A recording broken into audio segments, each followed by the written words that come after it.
ਹੁਣ ਦਿੱਲੀ ਦੀ ਜਨਤਾ ਤੈਅ ਕਰੇਗੀ ਕਿ ਮੈਂ ਇਮਾਨਦਾਰ ਹਾਂ ਜਾਂ ਭ੍ਰਿਸ਼ਟਾਚਾਰੀ। ਇਹ ਬੋਲ ਦਿੱਲੀ ਦੇ ਮੁੱਖ ਮੰਤਰੀ ਅਰਵਿੰਦ ਕੇਜਰੀਵਾਲ ਨੇ ਉਦੋਂ ਕਹੇ ਜਦੋਂ ਉਹਨਾਂ ਦਿੱਲੀ ਸ਼ਰਾਬ ਨੀਤੀ ਮਾਮਲੇ ਤੇ ਚੱਲਦਿਆਂ 15 ਸਤੰਬਰ ਨੂੰ ਆਪਣੇ ਪਾਰਟੀ ਦਫ਼ਤਰ ਵਰਕਰਾਂ ਨੂੰ ਸੰਬੋਧਨ ਕਰਦੇ ਹੋਏ 17 ਸਤੰਬਰ ਜਾਣੀ ਕਿ ਕੱਲ ਨੂੰ ਮੁੱਖ ਮੰਤਰੀ ਅਹੁਦੇ ਤੋਂ ਅਸਤੀਫਾ ਦੇਣ ਦਾ ਐਲਾਨ ਕਰ ਦਿੱਤਾ। ਸਤਿ ਸ੍ਰੀ ਅਕਾਲ, ਮੈਂ ਮਨਪ੍ਰੀਤ ਰਾਮਨਵਾਸ ਤੇ ਤੁਸੀਂ ਦੇਖ ਰਹੇ ਹੋ ਬੀ ਸੋਸ਼ਲ।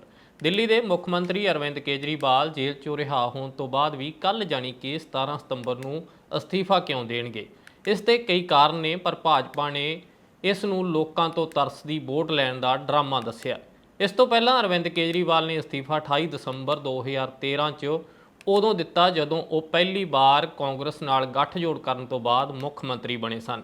ਤਾਂ ਉਹਨਾਂ ਸਿਰਫ 49 ਦਿਨਾਂ ਬਾਅਦ ਹੀ ਅਸਤੀਫਾ ਦੇ ਦਿੱਤਾ ਸੀ। ਤਾਂ ਉਸ ਅਸਤੀਫੇ ਦਾ ਵੱਡਾ ਫਾਇਦਾ ਆਮ ਆਦਮੀ ਪਾਰਟੀ ਨੂੰ ਹੋਇਆ। ਹੁਣ ਵਾਲੇ ਅਸਤੀਫੇ ਦੇ ਕਈ ਕਾਰਨ ਮੰਨੇ ਜਾ ਰਹੇ ਹਨ। ਇਹ ਕਾਰਨਾਂ ਬਾਰੇ ਵੀ ਚਰਚਾ ਕਰਾਂਗੇ, ਪਰ ਉਸ ਤੋਂ ਪਹਿਲਾਂ ਥੋੜਾ ਸ਼ਰਾਬ ਨੀਤੀ ਮਾਮਲੇ ਅਤੇ ਅਰਵਿੰਦ ਕੇਜਰੀਵਾਲ ਦੀ ਗ੍ਰਿਫਤਾਰੀ ਬਾਰੇ ਜਾਣਦੇ ਹਾਂ। ਦਿੱਲੀ ਸਰਕਾਰ ਨਵੰਬਰ 2021 ਨੂੰ ਨਵੀਂ ਐਕਸਾਈਜ਼ ਪਾਲਿਸੀ ਲੈ ਕੇ ਆਈ। ਜੁਲਾਈ 2022 ਨੂੰ ਲੈਫਟੀਨੈਂਟ ਗਵਰਨਰ VK ਸਕਸੈਨਾ ਨੇ ਇਸ ਨੀਤੀ 'ਚ ਗੜਬੜ ਕਹਿੰਦੇ ਹੋਏ CBI ਜਾਂਚ ਦੀ ਮੰਗ ਕੀਤੀ। ਅਗਸਤ 2022 ਨੂੰ ED ਅਤੇ CBI ਨੇ ਦੋ ਵੱਖ-ਵੱਖ ਕੇਸ ਦਰਜ ਕੀਤੇ। ਨਵੰਬਰ 2022 ਨੂੰ ਦਿੱਲੀ ਸਰਕਾਰ ਨੇ ਇਹ ਨੀਤੀ ਰੱਦ ਕਰ ਦਿੱਤੀ। ਅਕਤੂਬਰ 2023 ਤੋਂ ਮਾਰਚ 2024 ਤੱਕ ਅਰਵਿੰਦ ਕੇਜਰੀਵਾਲ ਨੂੰ ਕੁੱਲ 9 ਸੰਮਨ ਭੇਜੇ ਗਏ। ਮਾਰਚ 2024 ਨੂੰ ਦਿੱਲੀ ਹਾਈ ਕੋਰਟ ਨੇ ਅਰਵਿੰਦ ਕੇਜਰੀਵਾਲ ਦੀ ਗ੍ਰਿਫਤਾਰੀ ਰੋਕਣ ਵਾਲੀ ਯਾਚਕਾ ਖਾਰਜ ਕਰ ਦਿੱਤੀ ਤੇ ਅਰਵਿੰਦ ਕੇਜਰੀਵਾਲ ਨੂੰ ED ਨੇ ਗ੍ਰਿਫਤਾਰ ਕਰ ਲਿਆ। 10 ਮਈ 2024 ਨੂੰ ਲੋਕ ਸਭਾ ਚੋਣਾਂ ਦੇ ਪ੍ਰਚਾਰ ਲਈ ਅਰਵਿੰਦ ਕੇਜਰੀਵਾਲ ਨੂੰ 1 ਜੂਨ ਤੱਕ ਜ਼ਮਾਨਤ ਦਿੱਤੀ। 2 ਜੂਨ 2024 ਨੂੰ ਅਰਵਿੰਦ ਕੇਜਰੀਵਾਲ ਨੇ ਤਿਹਾੜ ਜੇਲ੍ਹ ਦੇ ਵਿੱਚ ਫਿਰ ਦੁਬਾਰਾ ਸਰੈਂਡਰ ਕੀਤਾ। 20 ਜੂਨ 2024 ਨੂੰ ਰਾਜ ਐਵਨਿਊ ਕੋਰਟ ਨੇ ਕੇਜਰੀਵਾਲ ਨੂੰ ਜ਼ਮਾਨਤ ਦਿੱਤੀ। 21 ਜੂਨ 2024 ਨੂੰ ED ਨੇ ਟ੍ਰਾਇਲ ਕੋਰਟ ਦੇ ਫੈਸਲੇ ਦੇ ਖਿਲਾਫ ਦਿੱਲੀ ਹਾਈ ਕੋਰਟ 'ਚ ਅਰਜੀ ਦਾਖਲ ਕੀਤੀ। 25 ਜੂਨ 2024 ਨੂੰ ਹਾਈ ਕੋਰਟ ਨੇ ਕੇਜਰੀਵਾਲ ਦੀ ਜ਼ਮਾਨਤ ਤੇ ਰੋਕ ਲਾ ਦਿੱਤੀ। ਫਿਰ ਉਸ ਰਾਤ ਨੂੰ CBI ਨੇ ਕੇਜਰੀਵਾਲ ਦੇ ਕੋਲੋਂ ਪੁੱਛਗਿੱਛ ਕੀਤੀ। 26 ਜੂਨ 2024 ਨੂੰ CBI ਨੇ ਅਰਵਿੰਦ ਕੇਜਰੀਵਾਲ ਨੂੰ ਗ੍ਰਿਫਤਾਰ ਕੀਤਾ ਅਤੇ ਕੋਰਟ ਨੇ ਕੇਜਰੀਵਾਲ ਨੂੰ 3 ਦਿਨ ਦੇ ਲਈ CBI ਦੀ ਹਿਰਾਸਤ 'ਚ ਭੇਜਣ ਦਾ ਹੁਕਮ ਦਿੱਤਾ। 12 ਜੁਲਾਈ ਨੂੰ ਸੁਪਰੀਮ ਕੋਰਟ ਨੇ ED ਕੇਸ 'ਚ ਅਰਵਿੰਦ ਕੇਜਰੀਵਾਲ ਨੂੰ ਅੰਤਰਿਮ ਜ਼ਮਾਨਤ ਦਿੱਤੀ, ਪਰ CBI ਦੇ ਕੇਸ ਕਰਕੇ ਉਹ ਜੇਲ੍ਹ ਦੇ ਵਿੱਚ ਹੀ ਰਹੇ। ਫਿਰ 5 ਸਤੰਬਰ 2024 ਨੂੰ ਸੁਪਰੀਮ ਕੋਰਟ ਨੇ CBI ਕੇਸ ਦੇ ਵਿੱਚ ਕੇਜਰੀਵਾਲ ਦੀ ਜ਼ਮਾਨਤ ਦਾ ਫੈਸਲਾ ਸੁਰੱਖਿਅਤ ਰੱਖਿਆ। 11 ਸਤੰਬਰ 2024 ਨੂੰ ਰਾਜ ਐਵਨਿਊ ਕੋਰਟ ਨੇ CBI ਕੇਸ ਦੇ ਵਿੱਚ ਕੇਜਰੀਵਾਲ ਦੀ ਨਿਆਂਕ ਹਿਰਾਸਤ 25 ਸਤੰਬਰ ਤੱਕ ਵਧਾਈ। ਅਖੀਰ 13 ਸਤੰਬਰ ਨੂੰ ਅਰਵਿੰਦ ਕੇਜਰੀਵਾਲ ਨੂੰ ਸੁਪਰੀਮ ਕੋਰਟ ਨੇ CBI ਕੇਸ ਦੇ ਵਿੱਚੋਂ ਵੀ ਜ਼ਮਾਨਤ ਦੇ ਦਿੱਤੀ। ਕੇਜਰੀਵਾਲ ਜੇਲ੍ਹ ਤੋਂ ਬਾਹਰ ਆਏ। ਉਹਨਾਂ ਦੀ ਪਾਰਟੀ ਨੇ ਉਹਨਾਂ ਦਾ ਜ਼ੋਰਦਾਰ ਸਵਾਗਤ ਕੀਤਾ। ਅਰਵਿੰਦ ਕੇਜਰੀਵਾਲ ਨੂੰ ਸੁਪਰੀਮ ਕੋਰਟ ਨੇ ਜਦੋਂ ਜ਼ਮਾਨਤ ਦਿੱਤੀ ਤਾਂ ਉੱਥੇ ਸ਼ਰਤਾਂ ਵੀ ਸੁਣਾਈਆਂ। ਅਰਵਿੰਦ ਕੇਜਰੀਵਾਲ ਮੁੱਖ ਮੰਤਰੀ ਦਫ਼ਤਰ ਨਹੀਂ ਜਾ ਸਕਣਗੇ, ਕਿਸੇ ਵੀ ਸਰਕਾਰੀ ਫਾਈਲ ਤੇ ਉਹ ਦਸਤਖਤ ਨਹੀਂ ਕਰ ਸਕਣਗੇ, ਕੇਸ ਨਾਲ ਜੁੜਿਆ ਕੋਈ ਵੀ ਬਿਆਨ ਨਹੀਂ ਦੇਣਗੇ। ਨਾਲ ਦੀ ਨਾਲ ਲੋੜ ਪੈਣ ਤੇ ਟ੍ਰਾਇਲ ਕੋਰਟ ਦੇ ਵਿੱਚ ਪੇਸ਼ ਹੋਣਗੇ ਤੇ ਜਾਂਚ ਦੇ ਵਿੱਚ ਸਹਿਯੋਗ ਕਰਨਗੇ। ਕੇਜਰੀਵਾਲ ਸਰਕਾਰ ਦੇ ਕਾਰਜਕਾਲ ਦਾ ਸਮਾਂ ਸਿਰਫ 5 ਮਹੀਨਿਆਂ ਦਾ ਬਾਕੀ ਹੈ। ਇਸ ਅਖੀਰਲੇ ਦਿਨਾਂ 'ਚ ਸਰਕਾਰ ਨੇ ਕਈ ਲੋਕ ਲਵਾਊ ਫੈਸਲੇ ਲੈਣੇ ਹੁੰਦੇ ਨੇ, ਜੋ ਕਿ ਸੁਪਰੀਮ ਕੋਰਟ ਦੀਆਂ ਸ਼ਰਤਾਂ ਮੁਤਾਬਕ ਇਹ ਫੈਸਲੇ ਅਰਵਿੰਦ ਕੇਜਰੀਵਾਲ ਦੇ ਲਈ ਲੈਣੇ ਔਖੇ ਆ। ਦੂਜਾ ਕਾਰਨ ਅਸਤੀਫੇ ਦਾ ਇਹ ਵੀ ਮੰਨਿਆ ਜਾ ਰਿਹਾ ਹੈ ਕਿ ਭਾਜਪਾ ਲਗਾਤਾਰ ਅਸਤੀਫੇ ਦੀ ਮੰਗ ਕਰ ਰਹੀ ਸੀ। ਅਰਵਿੰਦ ਕੇਜਰੀਵਾਲ ਨੇ ਅਸਤੀਫਾ ਦੇ ਕੇ ਇਸ ਸਵਾਲ ਦਾ ਵੀ ਇੱਕ ਤਰ੍ਹਾਂ ਦਾ ਅਰਵਿੰਦ ਕੇਜਰੀਵਾਲ ਨੇ ਹੱਲ ਕੱਢਣ ਦੀ ਕੋਸ਼ਿਸ਼ ਕੀਤੀ ਆ ਅਤੇ ਚੋਣ ਪ੍ਰਚਾਰ ਦੌਰਾਨ ਉਹ ਇਸ ਗੱਲ ਦਾ ਜ਼ਿਕਰ ਕਰਦੇ ਵੀ ਨਜ਼ਰ ਆਉਣਗੇ। ਹੱਥ ਵਿੱਚ ਭਗਤ ਸਿੰਘ ਦੀ ਜੇਲ੍ਹ ਡਾਇਰੀ ਫੜ ਅਰਵਿੰਦ ਕੇਜਰੀਵਾਲ ਨੇ ਕੁਝ ਗੱਲਾਂ ਵੀ ਕੀਤੀਆਂ। आज मैं अपने साथ एक किताब लेके आया हूं, ये भी मैंने कई बार पढ़ी, भगत सिंह की जेल डायरी। आप लोगों ने पढ़ी है? पढ़ना इसको जरूर, खरीद लेना, खरीद के इसको पढ़ना, भगत सिंह की जेल डायरी। जब भगत सिंह जेल में थे आज से 90-95 साल पहले, उन्होंने जेल के अंदर अपने लेख लिखे थे, वो लेख इसमें है। और जेल के अंदर से उन्होंने बाहर कई लोगों को खत लिखे थे। उन्होंने अपने क्रांतिकारी साथियों को खत लिखे थे। उन्होंने देश के युवाओं के नाम खत लिखे थे। बलिदान से पहले साथियों को अंतिम पत्र 22 मार्च 1931। ये खत उन्होंने जेल से लिखा और उनके साथियों तक पहुंचाया अंग्रेजों ने। बटुकेश्वर दत्त की बहन प्रोमिला को पत्र, बचपन के दोस्त जयदेव गुप्ता को पत्र, वाइसरॉय को पत्र, ये सारे पत्र अंग्रेजों ने भगत सिंह के पहुंचाए। युवाओं के लिए जो पत्र लिखा वो पत्र बकायदा युवाओं के एक सम्मेलन में पढ़ के सुनाया गया। भगत सिंह की शहादत के 95 साल बाद आजाद भारत के अंदर एक क्रांतिकारी मुख्यमंत्री जेल गया। मैं अभी जेल गया, मैंने जेल से एक ही पत्र लिखा था एलजी साहब को। 15 अगस्त था, देश का स्वाधीनता दिवस था। देश के आजादी के दिवस के ऊपर दिल्ली का मुख्यमंत्री दिल्ली सरकार की तरफ से झंडा फहराता है। मैंने एलजी साहब को 3 दिन पहले चिट्ठी लिखी, 15 अगस्त के 3 दिन पहले, कि एलजी साहब, मैं चूंकि जेल में हूं, मेरी जगह आतिशी जी को झंडा फहराने की इजाजत दी जाए। कुछ गलत तो नहीं लिखा? वो चिट्ठी मेरी एलजी साहब तक नहीं पहुंचाई गई, मुझे चिट्ठी वापस करी गई और मेरे को ये वार्निंग जारी की गई। ये वार्निंग भी लेके आया हूं, जिंदगी भर साथ रखूंगा ये मेरे को वार्निंग दी गई कि दूसरी बार अगर आपने एलजी साहब को चिट्ठी लिखने की हिम्मत करी तो आपके साथ जो फैमिली मुलाकात होती है हर हफ्ते, वो फैमिली मुलाकात बंद कर दी जाएगी। मैं मन में सोच रहा था, अंग्रेजों ने भी नहीं सोचा था कि आजाद भारत के अंदर 95 साल के बाद अंग्रेजों से ज्यादा क्रूर और अत्याचारी शासक इस देश के ऊपर आएगा। आपने सुना होगा बटुकेश्वर दत्त और भगत सिंह ने असेंबली में एक बम फेंका था, या सुना है सब लोगों ने? तो दोनों को जेल हुई, दोनों को एक ही जेल में रखा गया, बगल बगल वाली कोठरी में रखा गया। ये मैं चिट्ठी पढ़ के सुना रहा हूं आपको भगत सिंह की, जो उन्होंने प्रोमिला को, बटुकेश्वर दत्त की बहन को लिखा। कल रात बट्टू को किसी दूसरी जेल में भेज दिया गया है, तब तक वो उनके साथ ही था भगत सिंह के। ये चिट्ठी 17 जुलाई 1930 की है। उनकी जुदाई मेरे लिए असहाय हो रही है। भगत सिंह लिख रहे हैं बटुकेश्वर दत्त की बहन को कि बटुकेश्वर दत्त की जुदाई मेरे लिए असहनीय हो रही है। आज पहला दिन है जब मैं अपने को पूरी तरह उद्विग्न पा रहा हूं और मेरे लिए हर मिनट एक बोझ बन गया है। एक मित्र से जुदा होना सचमुच सगे भाई से भी ज्यादा प्रिय थे मेरे को बटुकेश्वर। तो दोनों साथ रहते थे। 95 साल के बाद मनीष सिसोदिया और केजरीवाल एक ही केस में जेल जाते हैं। मनीष सिसोदिया को अलग जेल में रखते हैं, मेरे को अलग जेल में रखते हैं, साथ मिलने की इजाजत नहीं दी जाती। मुझे जेल क्यों भेजा इन लोगों ने? ऐसा नहीं कि केजरीवाल ने कोई भ्रष्टाचार किया, वो इनको भी पता है, मेरे को भी पता है, आपको भी पता है। इन्होंने जेल क्यों भेजा मेरे को? इनका मकसद था आम आदमी पार्टी को तोड़ना। इनका मकसद था केजरीवाल के हौसले को तोड़ना, केजरीवाल की हिम्मत को तोड़ना। इन्होंने फॉर्मूला बना रखा है।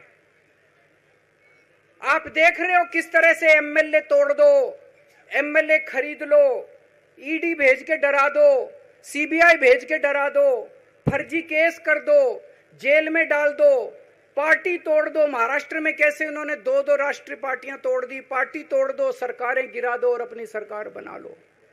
इनको यह लग रहा था केजरीवाल को जेल भेज देंगे तो दिल्ली में इनकी पार्टी टूट जाएगी, दिल्ली में बीजेपी की सरकार बना लेंगे। इनको लग रहा था पंजाब की सरकार तोड़ के पंजाब में हम अपनी सरकार बना लेंगे, इनके एमएलए तोड़ लेंगे। लेकिन हमारी पार्टी नहीं टूटी, हमारे एमएलए नहीं टूटे, हमारे एमएलए तो छोड़ो, कार्यकर्ता भी नहीं टूटे। इनकी बड़ी बड़ी साजिशों के खिलाफ, बड़े बड़े षड्यंत्रों के खिलाफ केवल आम आदमी पार्टी में ताकत है जो आज इनका सामना कर रही है।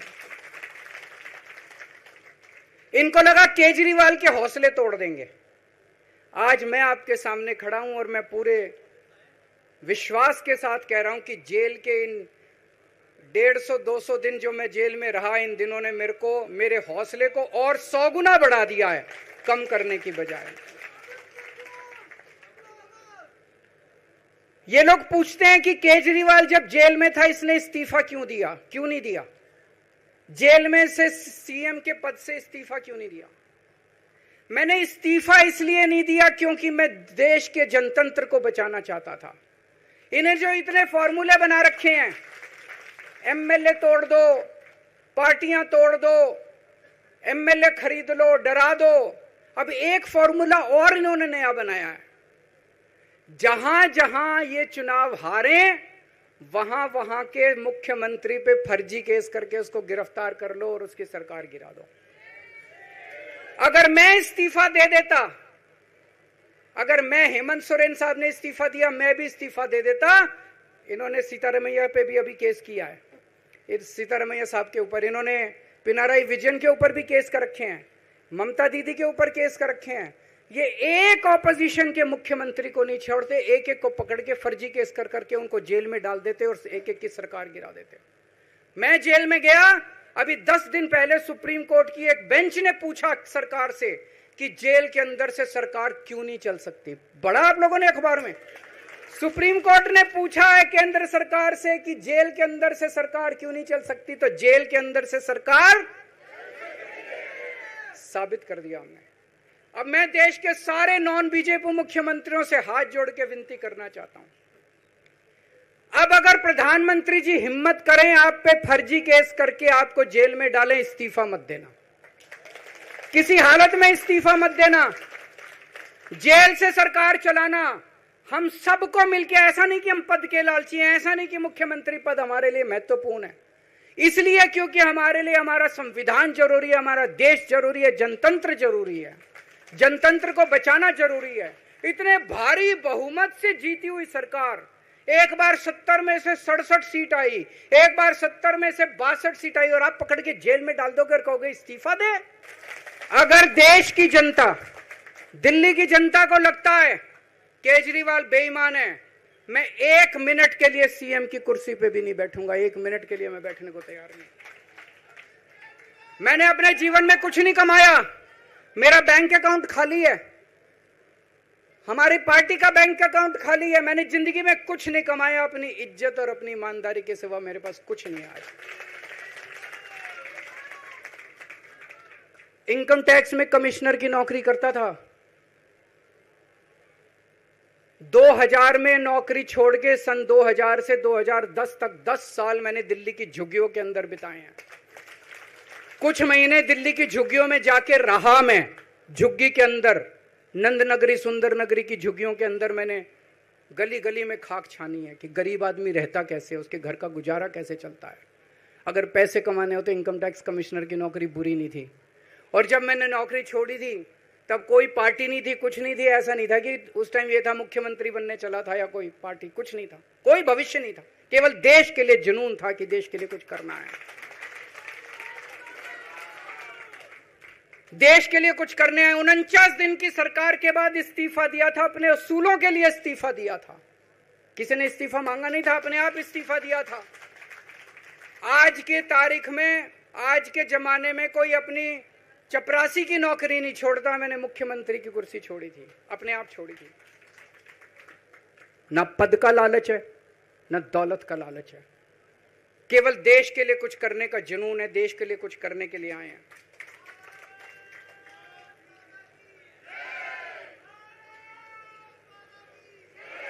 इन्होंने मेरे ऊपर आरोप लगाए, मनीष जी के ऊपर आरोप लगाए हैं।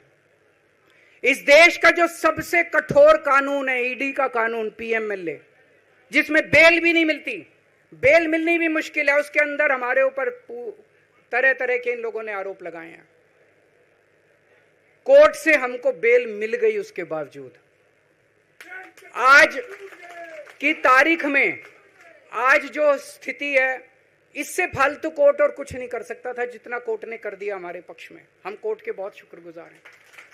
कोर्ट ने हमें बेल दे दी, अभी बेल तक ही दे सकता था।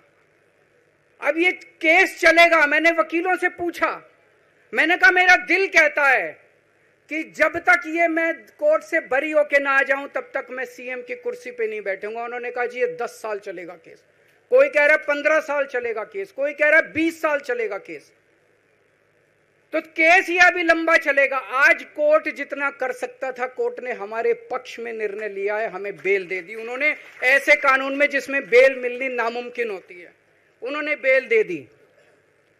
आज मैं आपकी अदालत में आया हूं, जनता की अदालत में आया हूं, आपसे पूछने के लिए आया हूं, क्या आप केजरीवाल को ईमानदार मानते हो कि गुनहगार मानते हो?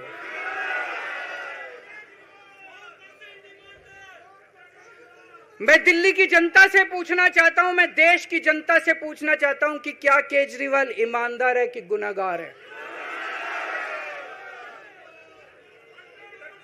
दोस्तों, 2 दिन के बाद, आज से 2 दिन के बाद मैं सीएम की कुर्सी से इस्तीफा देने जा रहा हूं।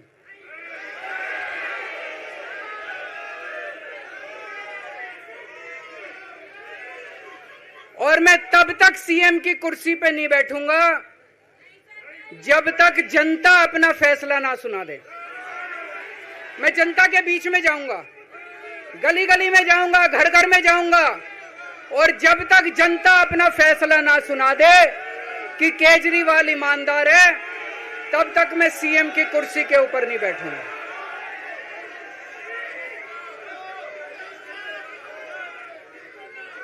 आज से कुछ महीने बाद चुनाव है, दिल्ली के चुनाव है। मैं जनता को निवेदन करना चाहता हूं, अपील करना चाहता हूं, अगर आपको लगता है केजरीवाल ईमानदार है, मेरे पक्ष में वोट दे देना। अगर आपको लगता है केजरीवाल गुनहगार है, मेरे को वोट मत देना। आप अगर मेरे को, आपका एक एक वोट मेरी ईमानदारी का सर्टिफिकेट होगा। अगर आप मेरे को वोट देके जिताओगे और अगर आप कहोगे कि केजरीवाल ईमानदार है, तो चुनाव के बाद, उसके बाद जाके मैं सीएम की कुर्सी पे बैठूंगा। तब तक मैं सीएम की कुर्सी पे नहीं बैठूंगा। ਮੁੱਖ ਮੰਤਰੀ ਅਰਵਿੰਦ ਕੇਜਰੀਵਾਲ ਨੇ ਕਿਹਾ ਕਿ ਉਹ ਜਲਦੀ ਹੀ ਦਿੱਲੀ ਨੂੰ ਨਵਾਂ ਮੁੱਖ ਮੰਤਰੀ ਦੇਣਗੇ। ਇਨ੍ਹਾਂ ਨਾਵਾਂ ਦੇ ਵਿੱਚ ਕੈਬਨਿਟ ਮੰਤਰੀ ਗੋਪਾਲ ਰਾਏ, ਆਤਸੀ, ਸੌਰਵ ਭਾਰਤਵਾਜ ਅਤੇ ਸੁਨੀਤਾ ਕੇਜਰੀਵਾਲ ਵੀ ਸ਼ਾਮਲ ਹੈ। ਪਰ ਮੰਨਿਆ ਇਹ ਵੀ ਜਾ ਰਿਹਾ ਹੈ ਕਿ ਆਤਸੀ ਦੇ ਮੁੱਖ ਮੰਤਰੀ ਬਣਨ ਦੇ ਜ਼ਿਆਦਾ ਚਾਂਸ ਨੇ, ਕਿਉਂਕਿ ਜਿਵੇਂ ਤੁਸੀਂ ਵੀਡੀਓ ਦੇ ਵਿੱਚ ਸੁਣਿਆ ਕਿ ਅਰਵਿੰਦ ਕੇਜਰੀਵਾਲ ਹੁਣਿਆਂ ਨੇ ਇੱਕ ਚਿੱਠੀ ਦਾ ਜ਼ਿਕਰ ਕੀਤਾ ਜਦੋਂ ਉਹਨਾਂ ਨੇ ਜੇਲ੍ਹ ਦੇ ਵਿੱਚੋਂ ਐਲਜੀ ਨੂੰ ਚਿੱਠੀ ਲਿਖੀ। ਉਸ ਚਿੱਠੀ ਦੇ ਵਿੱਚ ਉਹਨਾਂ ਨੇ ਜ਼ਿਕਰ ਕੀਤਾ ਸੀ ਕਿ 15 ਅਗਸਤ ਨੂੰ ਮੇਰੀ ਜਗ੍ਹਾ ਤੇ ਆਤਸੀ ਵੀ ਦਿੱਲੀ ਦੇ ਵਿੱਚ ਝੰਡਾ ਲਹਿਰਾਉਣ ਦੀ ਰਸਮ ਅਦਾ ਕਰਨਗੇ, ਪਰ ਉਹ ਸਭ ਨਹੀਂ ਹੋਇਆ। ਅਰਵਿੰਦ ਕੇਜਰੀਵਾਲ ਨੇ ਕਿਹਾ ਕਿ ਉਹ ਚਿੱਠੀ ਤਾਂ ਐਲਜੀ ਤੱਕ ਆਈ ਹੀ ਨਹੀਂ। ਤਾਂ ਹੁਣ ਮੁੱਖ ਮੰਤਰੀ ਕੌਣ ਹੋਵੇਗਾ, ਇਹ ਸਵਾਲ ਨੇ। ਪਰ ਇਹਨਾਂ ਨਾਵਾਂ ਤੇ ਚਰਚਾ ਵੀ ਹੈ ਤੇ ਇਹਨਾਂ ਨਾਵਾਂ ਦੇ ਵਿੱਚ ਅਰਵਿੰਦ ਕੇਜਰੀਵਾਲ ਦੀ ਧਰਮ ਪਤਨੀ ਸੁਨੀਤਾ ਕੇਜਰੀਵਾਲ ਦਾ ਨਾਮ ਵੀ ਹੈ। ਅਗਲੇ 2 ਦਿਨਾਂ ਤੱਕ ਦਿੱਲੀ ਨੂੰ ਨਵਾਂ ਮੁੱਖ ਮੰਤਰੀ ਮਿਲੇਗਾ। ਉਹ ਮੁੱਖ ਮੰਤਰੀ ਕਿਹੜਾ ਹੋਵੇਗਾ, ਕਿਸ ਦੇ ਨਾਮ ਦੇ ਉੱਤੇ ਮੋਹਰ ਲੱਗੇਗੀ, ਇਹ ਤਾਂ ਹਲੇ ਬਾਕੀ ਹੈ। ਅਰਵਿੰਦ ਕੇਜਰੀਵਾਲ ਹੁਣ ਕਰਨਗੇ ਕੀ? ਦਿੱਲੀ ਦੀ ਜੇਕਰ ਗੱਲ ਕਰ ਲਈਏ ਤਾਂ ਦਿੱਲੀ ਦੇ ਉਹ ਮੁੱਖ ਮੰਤਰੀ ਨਹੀਂ ਰਹਿਣਗੇ। ਉਹਨਾਂ ਕੋਲੇ ਉਸ ਤਰੀਕੇ ਦੀਆਂ ਪਾਵਰਾਂ ਵੀ ਨਹੀਂ ਹੈਗੀਆਂ ਕਿ ਉਹ ਵਰਤੋਂ ਕਰ ਸਕਣ। ਤਾਂ ਹੁਣ ਹਰਿਆਣਾ ਵਿਧਾਨ ਸਭਾ ਦੀਆਂ ਚੋਣਾਂ ਨੇ, ਜੰਮੂ ਕਸ਼ਮੀਰ 'ਚ ਵਿਧਾਨ ਸਭਾ ਦੀਆਂ ਚੋਣਾਂ ਹੋ ਰਹੀਆਂ ਨੇ, ਤਾਂ ਅਰਵਿੰਦ ਕੇਜਰੀਵਾਲ ਹਰਿਆਣਾ ਦੇ ਵਿੱਚ ਚੋਣ ਪ੍ਰਚਾਰ ਤੇਜ਼ ਕਰ ਸਕਦੇ ਨੇ। ਅਖੀਰਲੇ ਦਿਨਾਂ 'ਚ ਕਾਂਗਰਸ ਅਤੇ ਆਮ ਆਦਮੀ ਪਾਰਟੀ ਦਾ ਗੱਠਜੋੜ ਚਰਚਾਵਾਂ ਦੇ ਵਿੱਚ ਸੀ ਕਿ ਗੱਠਜੋੜ ਹੋਵੇਗਾ, ਪਰ ਉਹ ਗੱਠਜੋੜ ਸਿਰੇ ਨਾ ਚੜ੍ਹ ਸਕਿਆ। ਤਾਂ ਹੁਣ ਇਹ ਵੀ ਮੰਨਿਆ ਜਾ ਰਿਹਾ ਹੈ ਕਿ ਅਰਵਿੰਦ ਕੇਜਰੀਵਾਲ ਜੇ ਹਰਿਆਣੇ ਦੇ ਵਿੱਚ ਚੋਣ ਪ੍ਰਚਾਰ ਕਰਦੇ ਨੇ ਤਾਂ ਕਿ ਬੀਜੇਪੀ ਦੀ ਐਂਟੀ ਵੋਟ ਜਿਹੜੀ ਉਹ ਆਪਣੇ ਵੱਲ ਲੈ ਕੇ ਜਾਣਗੇ ਤੇ ਇਸ ਦਾ ਨੁਕਸਾਨ ਕਾਂਗਰਸ ਨੂੰ ਵੀ ਹੋ ਸਕਦਾ ਹੈ।